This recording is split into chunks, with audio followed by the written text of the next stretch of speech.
அப்படியே குழந்தை உட்கார்ந்துட்டு இருக்கா. Say hi to them. எங்க இங்க நிக்கல பாருங்க. ஓ அப்படி ஹாய் ஐயோ நீ என்ன மாதிரி கியூட்டா இருக்கீங்க. ஐயோ கண்ணே சரி சரி பரவாயில்லை. ஆண்டி எங்க ரோசி என்ன இருக்குது எல்லாமே செய்தியா இருக்கு. நீங்க உங்க ரவிக்குமார் மாட்டி விடுங்க. ஆமா சரி ஆண்டி சரி ரோசி சொல்லு. ஆண்டி எனக்கு ஸ்கூல் டீச்சரே பிடிக்காது. ஏன் ரோசி ஸ்கூல் டீச்சர் பிடிக்காது? அதபடி இதபடி இங்கிலீஷ் படி மேத்ஸ் படி சொல்றாங்க அதனால பிடிக்காது. அப்படியா? இப்போ உங்களுக்கு பிடிக்குமா பிள்ளைங்க டீச்சர்? எல்லாருக்கும் பிடிக்குது. ஆண்டி இங்கிலீஷ்ல முட்டை. இங்கிலீஷ்ல முட்டையா?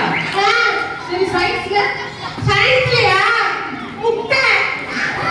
ரோசி இப்படி முட்டையா வாங்கிட்டு இருந்தேன்னா பெருசாக என்ன பண்ண போற? பெரிய முட்டை வாங்குவேன். ரோசி இதெல்லாம் ரோசி அதுதான் உனக்கு டீச்சர் என்ன பண்றாங்க படி படின்னு சொல்றாங்க. இப்படி முட்டையா இருப்பாங்கன்னா எப்படி டாக்டர் இன்ஜினியர் ஆகுது? ஆண்டி நல்லா படிச்சாலே டாக்டர் இன்ஜினியர் ஆக முடியுமா? ஆமா ரோசி. அதான் டீச்சர் படி படி Incoming voice call from +91 67. சரியா நல்லா படிக்கணும் சரியா?